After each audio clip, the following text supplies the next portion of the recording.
All right, so today we're going to get into anarchy.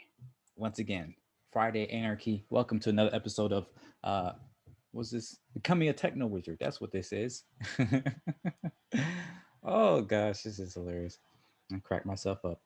Um, Starting right back from where we left off yesterday. Um, Talked a little bit about this nice little poem they have, introduction to anarchy, right? It says, "Oh, anarchy would never work," right? So today we're at what exactly is anarchism. So let's jump right into it. 15 minutes. Let's go. Volumes have been written in answer to this question, and millions of people have dedicated their lives to creating, expanding, defining, and fighting for anarchy. There are countless paths to anarchism and countless beginnings. Workers in 19th century Europe fighting against capitalism and believing in themselves instead of the ideologies of authoritarian political parties. Indigenous peoples fighting colonization and reclaiming their traditional horizontal cultures. High school students waking up to the depth of their alienation and unhappiness. Oof, I know that hit. Mystics from China 1,000 years ago, from Europe 500, or from Europe 500 years ago. Taoists or Anabaptists fighting against government and organized religion. Women rebelling against the authoritarianism and sexism of the left. There is no central committee giving out membership cards and no standard doctrine. Anarchy means different things to different people. However, here are some basic principles most anarchists agree on. So just oh my gosh, just that in and of itself is a powerful kind of list of examples, and it's one of the I think good things about anarchy is that it's not focused on one slim definition, right? The overall arcing thing of anarchism in general, before I even get into this stuff, is the idea of what the word means, right? Anarchism does not mean chaos; it just simply means without rulers, right? Um, and that's just a powerful idea. The idea that we can self-organize and all these other things. So as I'm getting into these things, I think I'm going to be thinking about that. But already, I think all of these have in common the idea that you can fight or you don't have to go lockstep with with the authority or with the current way of doing things. So, anyways, let's go. Autonomy and horizontality. All people deserve the freedom to define and organize themselves on their own terms. Decision making structure should be horizontal rather than vertical. Yes. So no one dominates anyone else. They should foster power to they should foster power to act freely rather than power over others. Mm.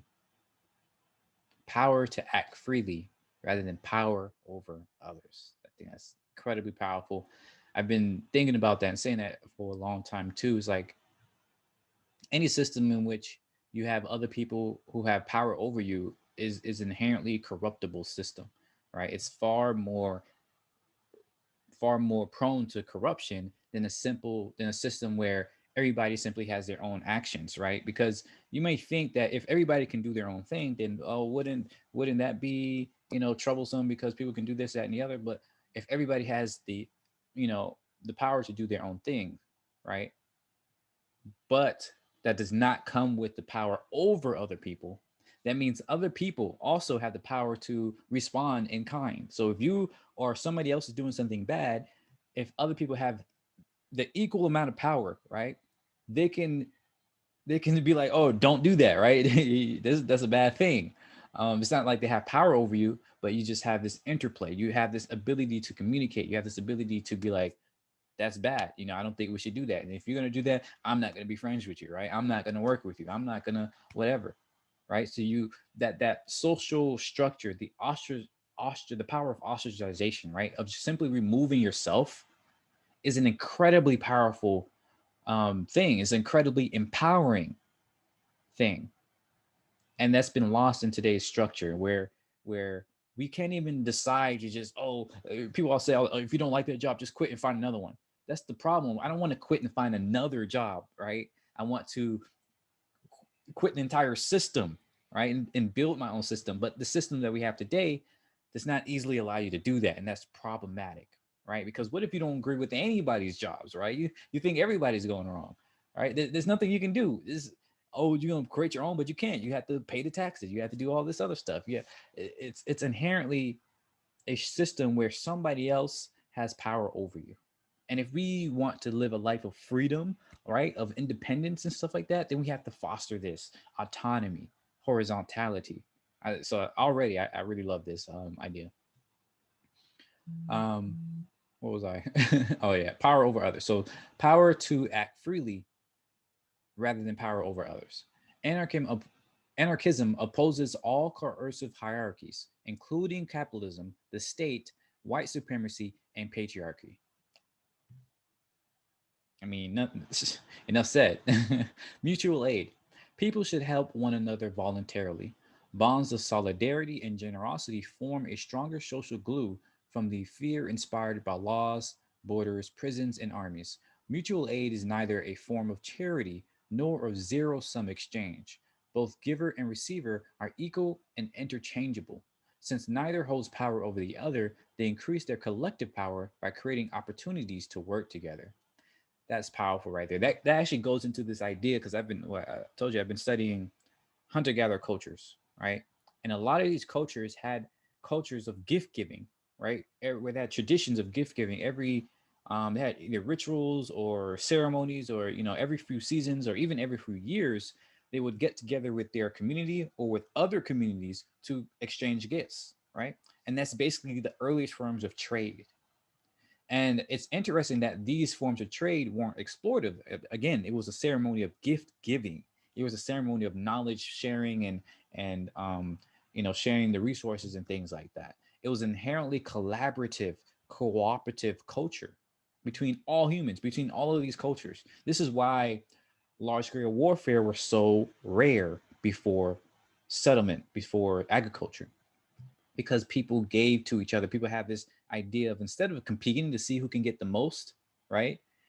And therefore leaving the door open for the oh, I can take yours. That's the best way for me to get the most. Instead of that, it was, oh, we're all in this environment of abundance, but also of, I don't want to say scarcity. It's of natural limitations, right? Of reproducibility, knowing that yes, the environment is abundant, but it takes time for that abundance to happen, right? It takes time for it to recycle and for it to renew. Therefore, in that time, if you are missing something that you don't have, you can trade it with somebody else. You can share, you can gift give, right? And that inherently cooperative culture is basically this mutual aid idea, is that people have a natural inclination towards these bonds of generosity and sharing and caring and all that stuff.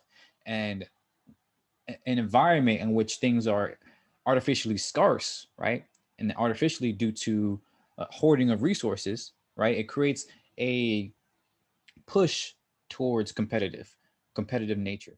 And we think that innovation and all that stuff is due to competition, but we see most innovation, even today, even in the capitalist system, is due to amazing acts of cooperation, right? The internet. We didn't get the internet thanks to a whole bunch of, competing companies. It was thanks to, Bell Labs, so where they didn't have to compete with anybody. And yes, you can say, oh, they had a monopoly, maybe, or are we saying it's good to have monopolies? No, I'm saying everything has pros and cons. A monopoly kind of forces people to be cooperative, right? To everybody in Bell Labs who were working together, and they were working even then on governmental systems, right? Before that, you had ARPA, right? You had the government situation. So a lot of innovation, a lot of technology progresses through cooperation. Sometimes that cooperation, unfortunately, is constrained, right? Is created through competitive edge, through monopolies or through some other things, but that's not the only way to create cooperation, right? So if the goal is innovation or creativity or anything like that, then maybe we should consider the fact that cooperation is a better way of doing that than competition. Anyways, yeah, this is really cool. Um, since neither holds power over the other, they increase their collective power by creating opportunities to work together. Definitely. Voluntary association. People should be free to cooperate with whomever they want, however they see fit. That in and of itself is super great. Likewise, they should be free to refuse any relationship or arrangement they do not judge to be in their interest. Everyone should be able to move freely, both physically and socially. Anarchists oppose borders of all kinds and involuntary categorization by citizenship, gender, or race. Yes. Oh my gosh. This is so huge. Another huge thing that we're seriously, stuck with today. I don't want to say stuck with, but what we have today is this border for everything, this categorization for everything, for race, gender, structures and everything. Like other people have power over you, and therefore saying this is you, right? You're in this gender, you're in this race, you're in this border, and there's not much you can do about it, right? But ideally, we'd be able to self-identify. We would say, hey, if I don't identify as black, right, I don't want to, like, I think race itself is by identifying by as a racial thing, like black or white or anything, we introduce more cause for racism, right? Don't get me wrong, of course you have xenophobia, right? But that's a lower level, that's a lower level principle or first principles problem, right, than racism. Racism is a stack upon that. It's an institutionalization of xenophobia. Xenophobia is just a tendency, right? When you are in a monocultural environment and you never really get to see, other varying people or other varying ideas, of course you're going to be xenophobic. It's a natural kind of, well, I don't want to say xenophobic per se, because xenophobia itself is a matter of extremes, right? It's not just binary. But the point here is that when you're not exposed to other people, right, and you identify as this thing, and you see other people that's not that thing, you're going to look at the other thing and be like, huh, what is that? Right? It's going to be curiosity, sometimes fear, right? And in our current setup, where we have nations and say, this is you, right? This is you, then you're kind of forcing people to look at other people from other nations as different. And for no other reason than simply because they live in that other place. They could be extremely similar to you, right? Somebody in China, somebody in Australia, somebody in Africa, right? They could be extremely similar to you, but you see them as different, as either less than or greater than, or is weird or whatever, right? Simply because you're not exposed to them, simply because you have this category, right? You categorize them as this nationality or this gender or this thing, when in actuality, if you really want to get to know people, if you really want to categorize people by their traits, right? By asking them, by their characteristics, by the, what the whole famous Martin Luther King thing, right? And it's just so silly to me that we claim that we want to go towards, or many people claim that we want to go towards a future of, less racism and less things and all that stuff, but people then turn around and say, oh, but we have to use race, right? Oh, we have to look at black and white and this and that. I mean, that's you can't have both, right? If you want to have less racism, you have to take away using race. You have to stop using race, because racism is built on race. And then you can go down to xenophobia, which can be solved by exposing people to more diverse, insights. If you try to do that, if you try to expose people to more diversity while still having a racial construct, then you're inherently still in the institution of racism, right? You're still inherently be like, okay, I expose myself to a more, if I expose myself to more white people, right? Then even if I see that I'm exposed to these white people, I'm going to be thinking in my head, these are white people, right? These are people that all share the characteristics of what it means to be white or black or whatever. So it's going to be a constant kind of mental gymnastics in my head where I'm looking at this person and I'm kind of comparing them to the stereotype, right? To the idea, to the label of white or black, right? I'm comparing them to this idea of that. And it's not because they identify as it. Like, I have no idea if they identify as white or black or whatever, right? But because I have put them there, because society has put them there, we're constantly, comparing these ideas in our head, these labels, these categories in our head to the people that we see every day. And so that's where you can get this, oh, you're good for, you're smart for a black person, right? You actually have some some skills for a black person or for a white person, right? You, oh, this is surprising. I didn't think, this can happen from the person like you. I'm like, what? Person like you? What you mean? Like, this is why you get into so many problems with that mental gymnastics, is because we're trying to put people in these categories and these labels and constantly comparing them to these categories of labels, right? So if you want to remove racism, we have to stop using race. Then you say, okay, what should we identify people as? How about however they want to identify as? We don't have to live in a society where everybody is automatically labeled. And if anything, that's a lazier society.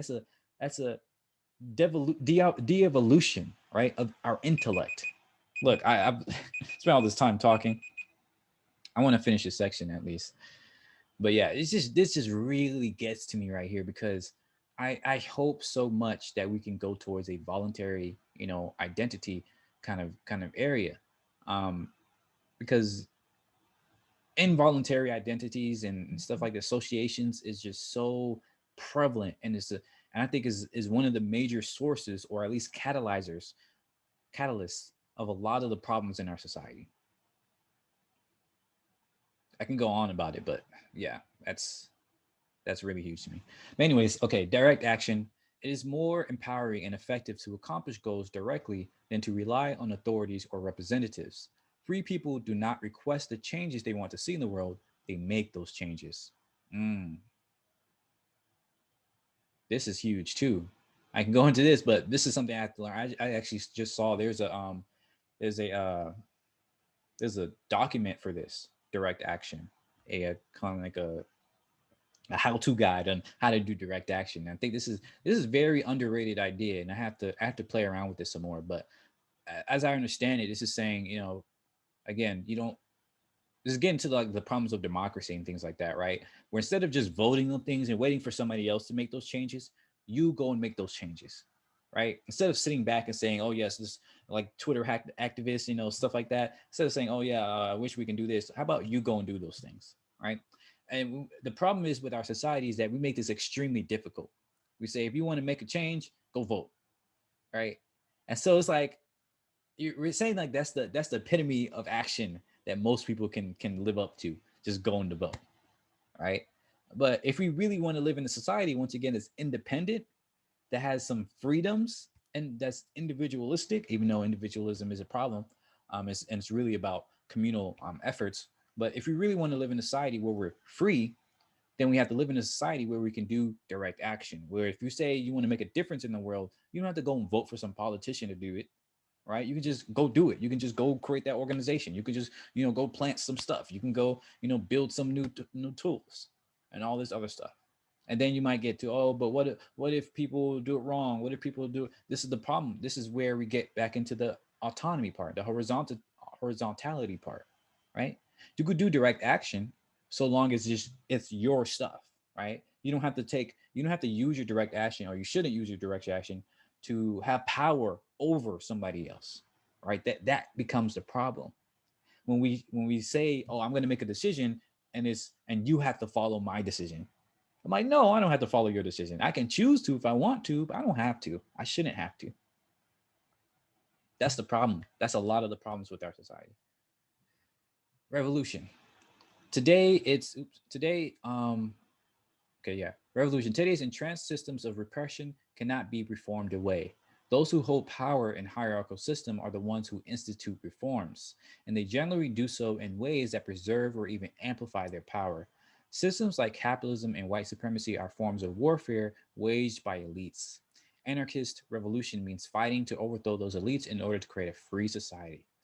Ooh, buddy. Yeah, and this is the problem right here, right? This is another one of these problems that it kind of goes right to the direct action. Like, if we want to make change in the system, we have to make that change.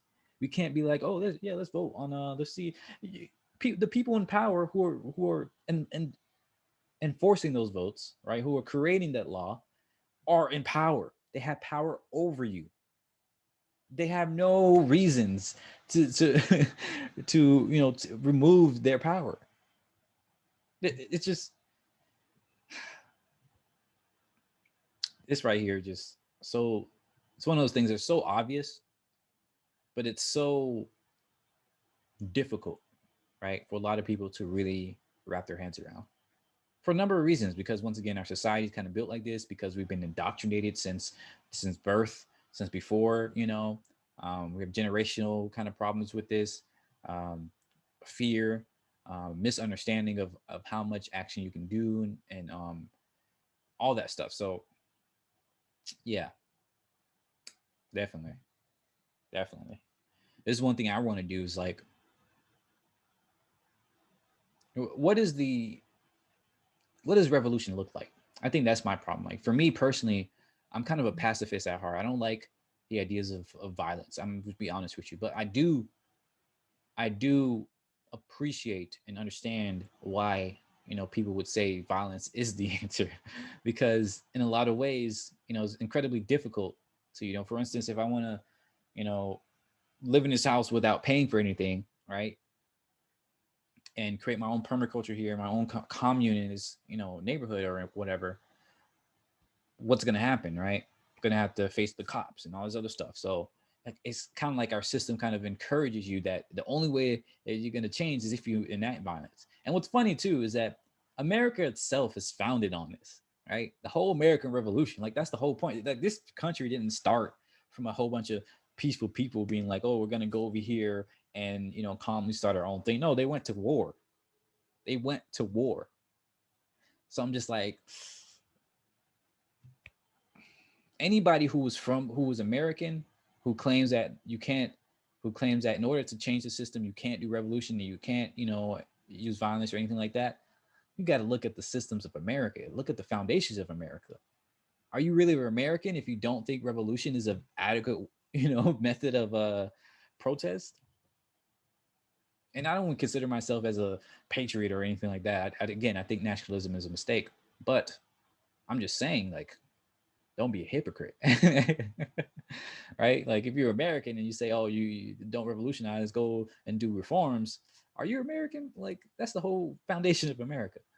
But anyways, in general, I do think what I personally want to do is figure out ways to revolutionize non-violently, just because my personal thing. Again, I respect people who think you need to use violence, and I definitely understand why, but personally, it's not my way. So I would like to figure out ways to revolutionize non-violently. Again, it's extremely difficult in America, especially because of all these institutional systems. But I really wonder, what can I do? Can I set up a commune? Like there are plenty of communes in America. I'm like, so I personally want to start there. Like I want to create my own communes and see them grow and see how far that can go. Right. That's what I want to do. And doing this sort of thing, like reading this literature, that's helping me to figure out how to do it. And that's why I'm reading this. I said, okay, I need to sit down and actually read anarchy and literature and permaculture and all this other stuff, because I have no idea how this stuff actually works. I just idealistically, it was like it seemed interesting. But anyways, yeah, to complete this part, self-liberation. The liberation of the workers is the duty of the workers themselves, as the old slogan goes. This applies to other people as well. People must be at the forefront of their own liberation. Freedom cannot be given, it must be taken. Ooh. Going back to that, revolution and direct action. If we want to make that change, we gotta decide to do it. We gotta do it. So goodness. Yeah, this book is already pretty awesome, just in the first part. I'm gonna end it there, but definitely gonna be continuing this. Um, so great right here. It was great. Just awesome. So as always, thanks for watching. If you want to read the whole thing yourself, just go to anarchy.works and make some change. Let's do it. See ya. Bye bye.